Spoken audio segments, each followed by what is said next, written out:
হাসির রাজা, জ্ঞানের রাজা, রসিক রাজা। এবারে জন্মদিনে বড়ি বেগমকে চমকে দেওয়ার একটা উপায় বার করেছি। উজির, বলো তো দেখি কি উপায়? নবাবের সাজিশের হদিশ পাওয়া আমার বুদ্ধিতে নামুমকিন। বেশক বহুত বড়িয়া কোনো মতলব আছে। এবারে বেগমের জন্মদিনে বিরাট একটা উৎসব করব। সারা দেশ থেকে মহান মহান অতিথিদের নিয়ে আসা হবে।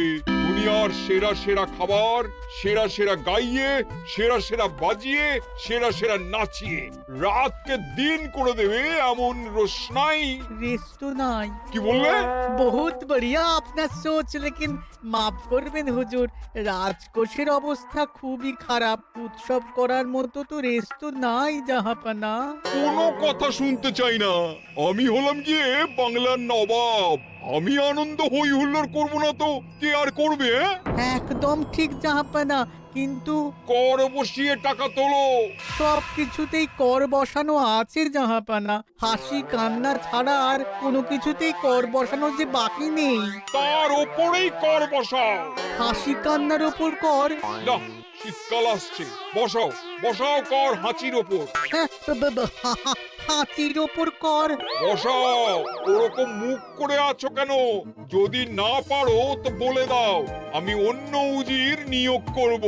আমি আজই ঘোষণা করে দিচ্ছি, এবার থেকে হাতির ওপর কর দিতে হবে। হ্যাঁ, তো জানাব, এতে প্রজারা যদি ক্ষুব্ধ হয়? আরে বাবা, প্রজাদের কাজই তো মাঝে মাঝে ক্ষুব্ধ হওয়া। তা ঠিক হুজুর। আমাকে কদর করে এমন কিছু সন্ডা আছে, তাদেরকে কাজে লাগাতে হবে। বহুত খুব জাহাপানা। তাহলে হাঁচি গোনার লোকের ব্যবস্থা করে নি। ওই সন্ডারাই হাঁচি গুনবে। ওদের স্বেচ্ছাসেবক হিসেবে নিয়োগ করো। বহুত খুব জাহাপানা। সব জায়গায় লোক পাঠাতে শুরু করো। তবে কৃষ্ণনগরে বেছে বেছে লোক পাঠাবে।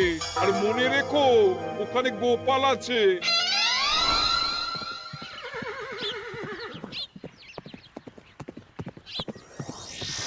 সব জায়গায় কর আদায়কারী পাঠিয়ে দেওয়া হয়েছে জাহাপানা। আপনার কথা মতো তাদের বলে দেওয়া হয়েছে যে আদায় হওয়া করের 10% তাদের বেতন হিসেবে দেওয়া হবে। সুতরাং কর আদায়ে কোনো ঢিলেমি হবে না। বহুত আচ্ছা, বহুত আচ্ছা।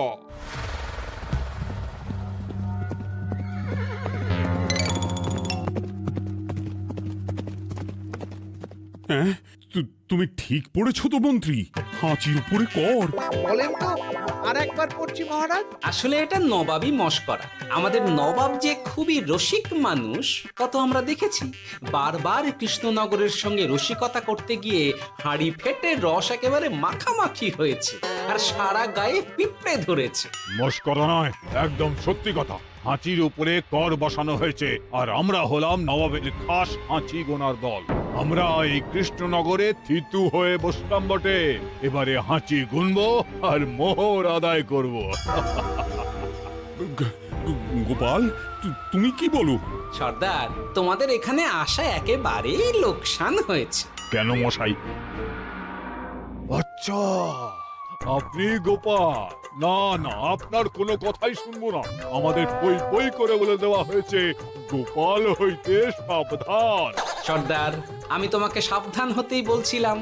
হাঁচি ধরতে গেলে তোমাদের খুব সতর্ক থাকতে হবে, কারণ এই কৃষ্ণনগরের বাসিন্দাদের শরীর স্বাস্থ্য এত ভালো যে এখানে কেউ হাঁচে না, কাশে না, ঢেকুর তোলে না, ইয়ে করে না। বলেন কি মশাই? এটা তো নবাবকে জানাতে হচ্ছে। যাও যাও, এক্ষুনি মুর্শিদাবাদে ফিরে গিয়ে নবাবকে জানাও। ওরে, কেউ এদের যাওয়ার ব্যবস্থা করে দে। ওই তো হেঁচেছে। হাঁচি এক। পুরো এক মোহর। হাঁচি দুই, দুই মোহর। আরে, এটা তো হাঁচির বাচ্চা, এটা তো ধরলে চলবে না। কেন? হাঁচি হলেই তো হলো। কি করব সর্দার? লিখবো? দেখ, একবার গুনে যখন ফেলেছি পুরো ছাড়তে পারবো না। আধমোহর লেখ। এটা কাশি, কাশিতে কোনো করের কথা নেই। ওরে লেখ লেখ লেখ লেখ লেখ। হাঁচি তিন, পুরো 1 মোহর। হাঁচি 4,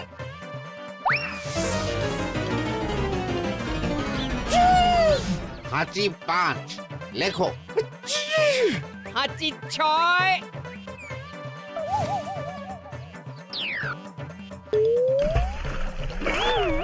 যা ঝাঁকি রে, শুনেছিলাম কৃষ্ণনগরের মন্ত্রীটা মাথা মোটা, প্রমাণ হয়ে গেল। জল থেকে উঠবে যখন ঠান্ডা লেগে হাঁচি তো আরো বাড়বে। জলে বুড়বুড়ি উঠছে, বেটা জলের তলায় তলায় হাঁচছে। হাঁচি 7, এখনো তো ফিরলো না, বেলা গড়িয়ে দুপুর হয়ে গেল। ভাববেন না রাজামশাই, আমরা যারা যারা এখানে এসেছি সবাই ধড়িবাজ লোক। মন্ত্রীর হাঁচি নিংড়ে নিয়ে ফিরবে। ছি ছি ছি ছি ছি ছি ছি ছি ছি। কি হলো গোপাল? আমরা কৃষ্ণনগরের প্রবাদ প্রতিম আতিথেয়তার অসম্মান করেছি মহারাজ। কেন? কিভাবে? কখন? এখন মহারাজ, এখন এনারা সেই সুদূর মুর্শিদাবাদ থেকে এসেছেন, আর আমরা এতক্ষণ শুধু অন্য কথাই বলে চলেছি, এনাদের আপ্যায়নের ব্যবস্থা করিনি। তাই তো। মহারাজ, আপনি ব্যস্ত হবেন না। এই কে আছো? শোনো, এদের রাজ অতিথিশালাতে থাকার বিশেষ ব্যবস্থা করো। এদের খাবার যাবে মহারাজের পাকশাল থেকে। এদের সব সুবিধে অসুবিধে দেখার জন্য দাস দাসী নিযুক্ত থাকবে। এই চলো হে চলো। আরে দাঁড়াও সর্দার, হ্যাঁ বলুন। তোমাদের তো আবার গোপালের কথা শোনা বারণ। আমার ব্যবস্থায় বোধহয় তোমরা থাকবে না। বাদ দিন তো, আসলে ভয় ছিল আপনার বুদ্ধিকে, আর ভয় নেই। কেমন আগু পিছু বিচার না করেই বলে ফেললেন এখানে কেউ হাঁচে না। বুঝে গেছি, আসলে গোপাল হলো গল্প। চলো হে চলো, ও বড্ড খিদে পেয়েছে। প্রহরী, এই সর্দারের দলের বাকি লোকগুলো এলে এদেরকেও অতিথিশালায় নিয়ে যেও। হ্যাঁ, আচ্ছা। এ কি গোপাল, এই রক্তচোষাগুলোর জন্য তুমি রাজনিবাস আর রাজভোগের ব্যবস্থা করে দিলে? গোপাল কার পক্ষে মহারাজ? এতক্ষণ গোপালের সব কাজ তো কৃষ্ণনগরের বিপক্ষে গেল। বটেই তো, আমি মনে মনে গণনা করে দেখলাম গোপালের শুল যোগ শুরু হয়েছে। আগামী 1 যুগ ধরে গোপাল যেখানে থাকবে সেখানে রাহুর প্রকোপে দুঃখ দারিদ্র মহামারী একসঙ্গে এসে ধরা পড়বে। মহারাজ, গোপাল কখনো কৃষ্ণনগরের খারাপ ভাবেনি। সে যখন ওই রক্তচোষাদের রাজভোগে রাখার ব্যবস্থা করেছে, তখন বুঝতে হবে এর মধ্যে একটা ঘোরতর পেঁচ আছে।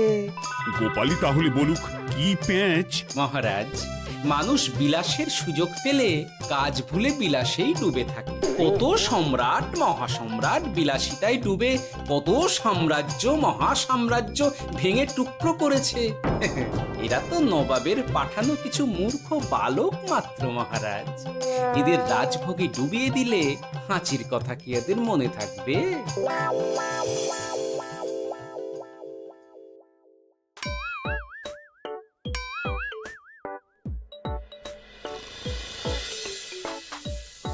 কি ব্যবস্থাপনা সব ঠিক আছে তো? হ্যাঁ হ্যাঁ, খাসা ব্যবস্থা হয়েছে। আপনারা আমাদের অতিথি বলে কথা, আরাম করুন।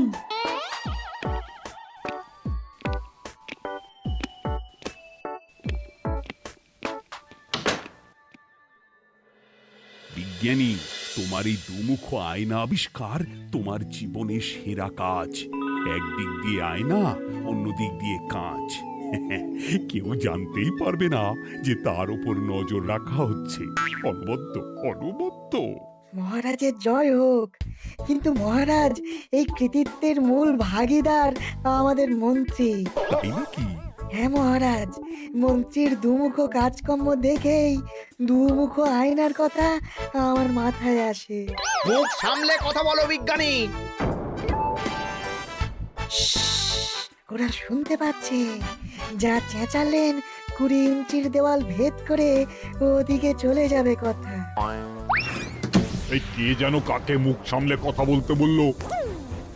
ওই ওই বাইরে কেউ বলেছে। এই তোমরা সবাই শোনো, অতিথিদের যেন আদর যত্নের ত্রুটি না হয়। আমি আর যাই, কাল সকালে আসবো, কেমন? গোপালকে নিয়ে নবাব আর উজির যেমন ভয় দেখিয়ে দিয়েছিল, গোপাল কিন্তু সেরকম নয়। এই তোরা কি বলিস? না না না না না না, গোপাল একটু ওই হাবা গোবা আছে দাদা। দেখো দেখি কেমন বুক পেতে দিয়েছে। এবার ওদেরই বুকে বসে ওদেরই দাড়ি ওপরাবো। গোপালের জবাব নেই, ঠিক সামলে দিল। মহারাজ, এই প্যাঁচটা আমার মাথাতেই এসেছিল, কিন্তু ওই যে নাকে মাছি ঢুকে গিয়েই সব বরবাদ হয়ে গেল। মহারাজ, এই পরিকল্পনা যদি মন্ত্রীর মাথাতে আগে এসে থাকে, তাহলে এদের মন্ত্রী আমার চেয়ে ভালো করে সামলাতে পারবেন মহারাজ। বটেই তো, এই দায়িত্ব আমি নিলাম মহারাজ।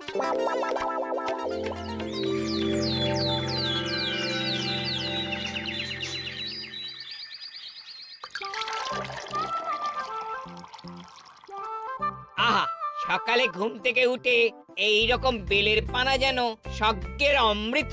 আছে আছে, আরো আছে। পানীয়, খাদ্য, আরাম, আয়েশ, যত চাও তত পাবে। এ কি, আপনি গোপাল কোথায়? মহারাজ বিবেচনা করে দেখেছেন যে মহামান্য অতিথিদের পরিচর্যার ভার গোপালের মতো একজন ভাঁড়ের পক্ষে বহন করা সম্ভব নয়, তাই এই দায়িত্ব আমাকে দেওয়া হয়েছে। কিন্তু কোনো কিন্তু নেই সর্দার, আমি যে খানা পিনা নাচা গানা আমোদ আহ্লাদের ব্যবস্থা করেছি দেখে তুমি চমকে যাবে। দেখা নয় বিজ্ঞানী, এবার শুধু কাজের সময়। কাল মন্ত্রীর উপর ওদের ভার ছেড়ে দিয়ে কৃষ্ণনগরের যে সর্বনাশটি করেছো, কোনো কাজ করে আর সেটিকে সামলানো যাবে না। হ্যাঁ, আহা, তোমার দেখছি মন্ত্রীর উপরে একটুও আস্থা নেই। ঠিক কি প্যাচ করছো বলো তো? প্যাচের কথা পরে হবে, তোমাকে যত তাড়াতাড়ি সম্ভব হাঁচির ওষুধ আবিষ্কার করতে হবে। হাঁচির ওষুধ? হ্যাঁ, হাঁচির ওষুধ। ওভাবে দেখছো কি বন্ধু, তোমাদের কাজের সব দায়িত্ব এখন আমার কাঁধে।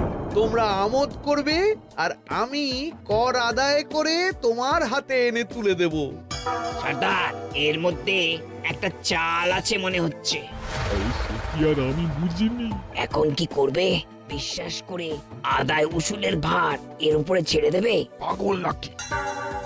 মন্ত্রী মশাই, বলো বন্ধু। বলছিলাম আর দেরিতে কাজ কি?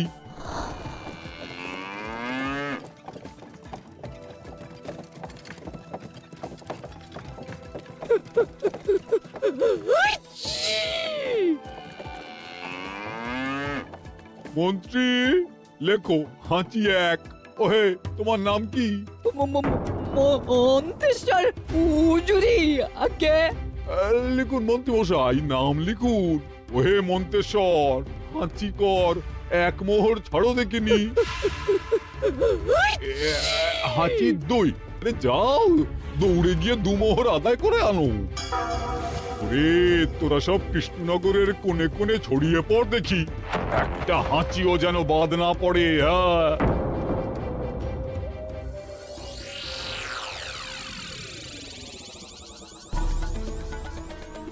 এটা হুজুরে আলাক বর্ধমান, খাম্বাস এবং কৃষ্ণনগর থেকে। চমৎকার চমৎকার। তাহলে গোপাল কিছু করতে পারেনি, আমাদের যুব শক্তি কৃষ্ণনগরকে পুরো নিংড়ে নিয়ে আসছে।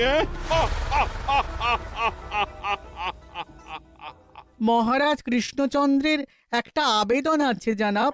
এই হাঁচি করের 30% যদি ওই রাজ্যকে দেওয়া যায়, তাহলে আদায় উসুল আরো ভালো হবে। ওরা বলেছে যে আপনি যদি 30% দেন, তাহলে কর আদায় একেবারে জান লড়িয়ে দেবে। মঞ্জুর মঞ্জুর। আর একটা আর্জি আছে হুজুর, কৃষ্ণচন্দ্র কদিন বাদে নবাবকে কৃষ্ণনগরে আমন্ত্রণ জানিয়েছে। কেন? কৃষ্ণনগরের নবাব এবং তার উন্নয়ন উপলক্ষে এক মহোৎসব হবে।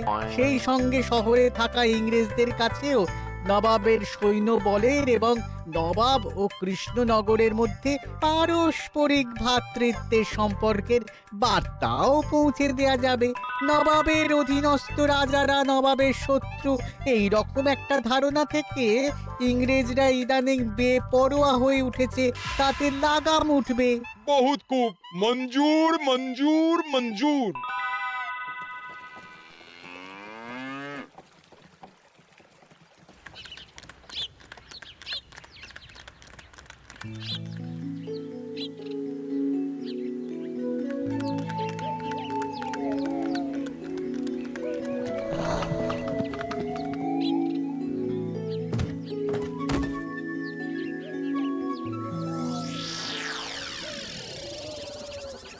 কি ব্যাপার গোপাল? জাহাপনা বলুন, কি খিদমত করব? আমি যা বলবো তাই করবে। অবশ্যই জাহাপনা। क्या बात উজির, তুমি সাক্ষী, মহারাজ কৃষ্ণচন্দ্র আপনিও সাক্ষী। গোপাল আমাকে কথা দিয়েছে আমি যা চাইবো তাই করবে। গোপাল, তুমি আমার সঙ্গে মুর্শিদাবাদ যাবে। এখন থেকে আমার দরবারের বিদূষক হিসেবে থাকবে, কেমন? ওরে ওরে ওরে ওরে ওরে, তোরা বাজনা বাজা। এখন থেকে গোপাল আর কৃষ্ণনগরের নয়, গোপাল মুর্শিদাবাদের। চড়ছে বাজা।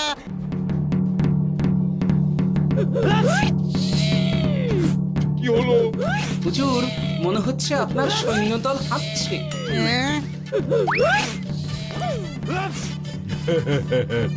হুজুর, হাঁচিগড়ের বন্যা, সব সৈন্য 10-12টা করে হেঁচে ফেলেছে। মানে প্রচুর মোহর হয়ে গেছে আর বাড়ছে বাড়ছে। আমার হাঁচি গোনার দল একটা হাঁচিও বাদ দেবে না।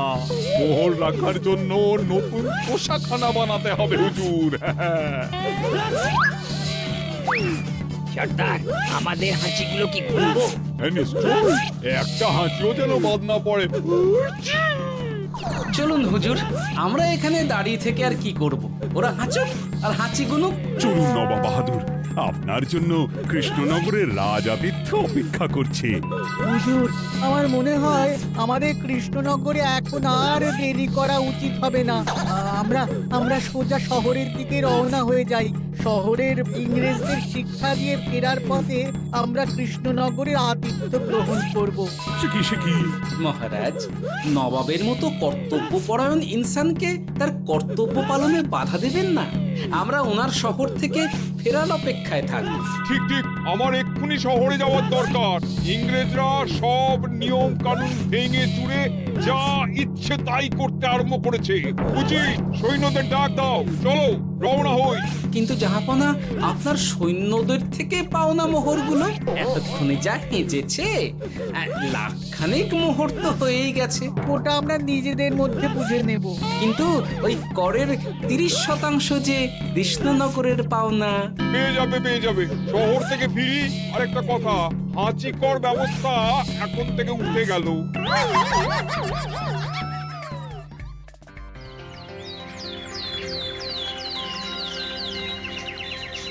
মহারাজ, কিভাবে গোপাল ভাঁড় মহাশয় নবাবের উন্মাদের মতো জারি করা ওই হাঁচিকর থেকে আমাদের সকলকে রক্ষা করেছেন তা আমরা সকলেই জানি। খাম্বাজের তরফ থেকে তাই গোপালকে সামান্য উপহার।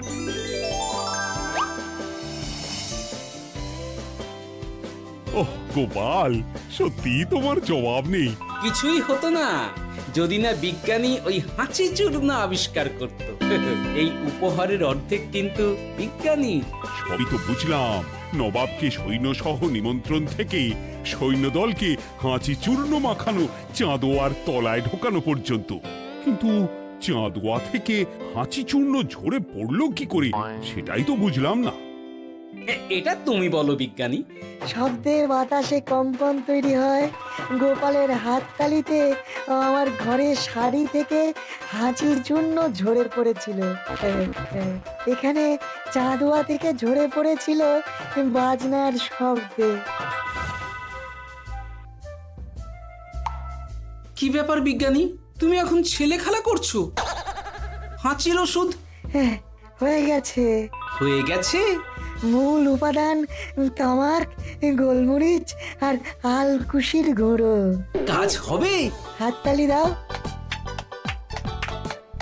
হাঁচ! কাজ হলো। ব্যাপারটা কি হলো? ওই শাড়িটাতে হাঁচি চূর্ণ মাখানো আছে, তোমার হাততালির শব্দের কম্পনে ঝরে ঝরে পড়েছে। একবার নাকের কাছে এলে পিঁপড়ে থেকে পিশাচ, হাঁচতেই হবে, হাঁচতে হবেই হবে। নবাব যদি বাজনা বাজাতে না বলতো। আমাদের বাজনদাররা তৈরি ছিল মহারাজ। যাক, সবই ভালোই ভালোই মিটে গেল। যার শেষ ভালো তার সব ভালো। ব্যাস, এখন শুধু একটাই কাজ বাকি। নবাবের কাছ থেকে পরে 30% বাবদ পাওনা মোহর মুর্শিদাবাদে গিয়ে নবাবের কাছ থেকে তুমি নিয়ে আসবে। আচ্ছা মহারাজ।